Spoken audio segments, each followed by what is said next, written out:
बहुत ही ध्यान से समझना। पहला स्टेप, ये बैक्टीरिया का बॉटल आपको कहीं से मिलता है गौकृपामृतम का, तो ऊपर देखना है कि छेद है कि नहीं। जैसे हम ये छेद करके देते हैं, छेद इसलिए कि इसके अंदर एरोबिक बैक्टीरिया भी बड़ी मात्रा में है, तो उसका ये बैक्टीरिया के अंदर वो मरने नहीं चाहिए हवा के कारण, तो ऊपर छेद होना चाहिए। ये बॉटल आपको मिली तो उसको 200 लीटर पानी में ड्रम सफा होना चाहिए। ड्रम सफा होना कर 200 लीटर का ड्रम के अंदर पानी भर दीजिए और ये 1 लीटर बैक्टीरिया डाल दीजिए और 2 लीटर देशी गाय की छाछ और 2 किलो गुड़ का पानी बना के उसके अंदर डाल देना है। एक ही हफ्ते में 1 लीटर का 200 बन जाएगा। मित्रों, शब्द मेरा पकड़ना, देशी गाय की छाछ, ताजी छाछ, ताजी मतलब 1 से 3 दिन पुरानी चल सकती है, महीना पुरानी नहीं डालनी है, ठीक है। बहुत स्पष्ट कह रहा हूं, ताजी छाछ 2-3 दिन पुरानी तक चल सकती है। और देशी गाय की, भैंस की छाछ के बैक्टीरिया कल्चर अलग है, विदेशी गाय के बैक्टीरिया कल्चर अलग है, डेयरी की छाछ और दही का बैक्टीरिया अलग है, वो तो बिल्कुल अलग है, वो तो उपयोग ही नहीं करना, वो तो एकदम अलग कल्चर से वो बनाते हैं, उसके अंदर छाछ से वो कल्चर नहीं है, वो उसकी छाछ और दही कभी खट्टा नहीं होता है, तो वो तो कभी नहीं उपयोग करना, नहीं तो बिगड़ जाएगा मामला। तो शुद्ध देशी गाय का ये प्रोडक्ट आपको उपयोग करना है, उसके अंदर छाछ और गुड़, बराबर है। उसके ऊपर सूती कपड़ा ढक के रखना है, तो एक ही वीक में वो 200 बन जाएगा। उसके ऊपर मछली घर में वो हवा फेंकता है ना, एक छोटा बुलबुला, वो लगा दिया तो उसको हिलाने की भी जरूरत नहीं है, वो 200-300 रुपए का आता है। अगर वो नहीं किया तो क्या करना है कि हर रोज 1 मिनट और डंडे से हिलाना है उस ड्रम को, तो एक हफ्ते में वो 1 लीटर का 200 बन जाएगा। और आपको ये जैसे उपयोग करते करते 10 लीटर हो गया तो वापिस अंदर गुड़, छाछ और पानी 200 लीटर डाल देना है, वापिस 200 बन जाएगा। उसमें से आपने किसी मित्र को दिया, उसने भी 1 लीटर से 200 लीटर बनाए, तो ड्रम में पानी भर के गुड़ और छाछ डाला, उसका भी 200 बन जाएगा। तो सादी भाषा में कहूं तो ये जामन हो गया, मेलवन हो गया। मेलवन जामन कभी खत्म हो सकता है क्या? तो नहीं, हजारों साल भी आप मेंटेन कर सकते, उतनी सरल प्रक्रिया है इसके अंदर मित्रों। तो गंभीरता इतनी रखनी है कि आप कभी आपके मित्र को देंगे तो बॉटल के अंदर छेद होना चाहिए, उसको भी सही चीज सिखानी है। तो आप में से किसी को भी गौकृपामृतम कहीं से प्राप्त हुआ है, अगर ठीक से नहीं मिला है, उसने कोई मर्यादा का पालन नहीं किया है, तो कभी गौकृपामृतम के ऊपर शंका नहीं करना, वापिस यहां से मदर कल्चर मंगवा सकते हैं और अच्छे से मेंटेन करो। आप भी उसको आगे अच्छे से ही देना, नॉलेज सही तरीके से देना जरूरी है, नहीं तो नुकसान हो जाएगा किसानों का। तो कभी किसान मित्रों हमेशा प्रॉपर वो कोई झाड़ की छांव के अंदर रखिए और खराब होता नहीं है ये। तो ये गौकृपामृतम जो तैयार हुआ, तो किसान मित्रों इसको उपयोग करने की विधि अभी हम जानेंगे। जैसे इससे गोबर का खाद आपको कंपोस्ट करना है, तो 2 फीट से 1.5 फीट ऊंचा और 2 फीट चौड़ा और लंबी लाइन कर देनी है पूरी।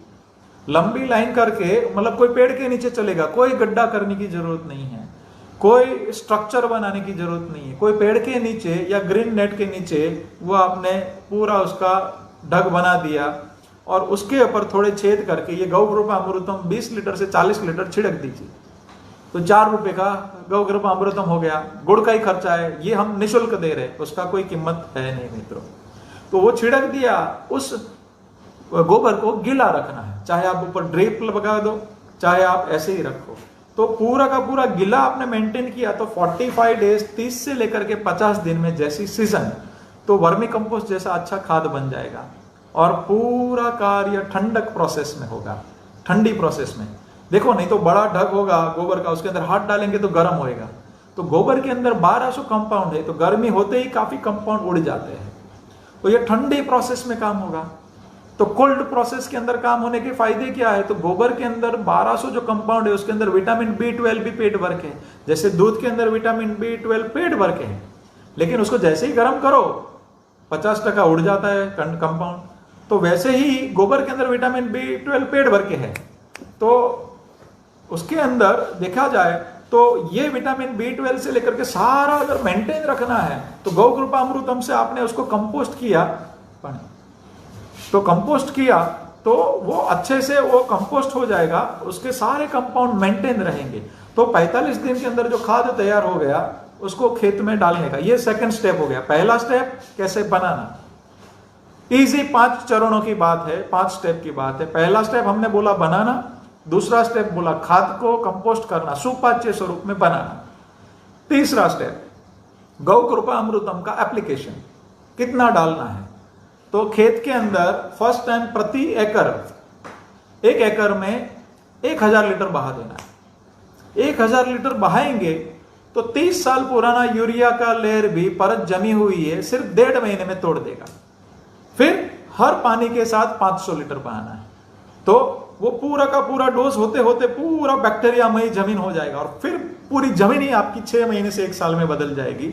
लेकिन जो मैं डोज बोलता हूं वो प्रॉपर रिकमेंडेशन है, वो उसी हिसाब से डालेंगे तो बहुत ही अच्छा परिणाम मिलेगा। तीसरा से अभी चौथा स्टेप कि ऊपर एप्लीकेशन कैसे रहेगी। ऊपर की एप्लीकेशन ऐसे रहेगी कि ये गौ कृपा अमृतम अंदर 2 लीटर लेना है, 2 से 3 लीटर ये ले लिया और 12 लीटर पानी पंप में 15 लीटर के हर हफ्ते कौन सा भी क्रॉप हो, कौन से भी स्टेज का ऊपर स्प्रे कर देना है। जटिल क्रॉप है जैसे भिंडी है, मिर्ची है, तो उसमें हर 3 दिन पे 2 दिन पे ये केमिकल वाली दवाई सब छिड़कते हैं, उसकी जगह पे हर 2 घंटे हर 2 दिन में ये छिड़क देना है। तो मतलब क्या हो गया कि केमिकल की जगह पे हर 2 से 3 दिन में इसका स्प्रे कर देना है, तो ये रोग आएगा ही नहीं, वैसा निर्माण हो गया। मतलब ऊपर का स्प्रे ये हो गया। पांचवा स्टेप क्या है कि आपातकालीन इमरजेंसी, अगर गौ कृपा अमृतम से कोई रोग हैंडल नहीं हो रहा है, गौ कृपा अमृतम से मतलब ऐसा लग रहा है कि ऊपर और कीड़े आ रहे हैं, फंगस हो रहा है, तो एक 5वां स्टेप आप आराम से वो इमरजेंसी में उपयोग करना। जब तक इससे होता है तब तक वो नहीं करना है।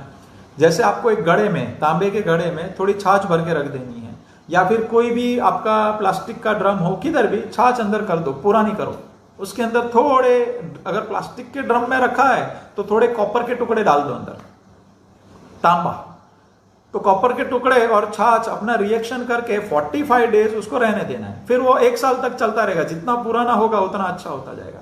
तो आपातकालीन इमरजेंसी के अंदर क्या करना है कि 2 लीटर वो छाछ लेनी है पुरानी, 2 लीटर गौ कृपा अमृतम लेना है और 2 लीटर ताजा गौमूत्र लेना है। गौमूत्र पुराना नहीं लेना, ताजा, मतलब, और उसके साथ में 9 लीटर पानी 15 लीटर के पंप में, वो पहले 10 पौधे में डाल के देखिए, वो कंट्रोल होगा ही होगा, सभी रोग में वो लगभग ऑलमोस्ट काम करेगा। तो ये 5वां स्टेप है, वो इमरजेंसी के स्वरूप में है। तो ये सिंपल खेती हो गई कि गोबर, गौ कृपा अमृतम सब आपके घर पे ही बनना है, किसी के पास कुछ लेने नहीं जाना है, 1 टाइम आपको घर पे मदर कल्चर लाना है, आजीवन आप करते रहो।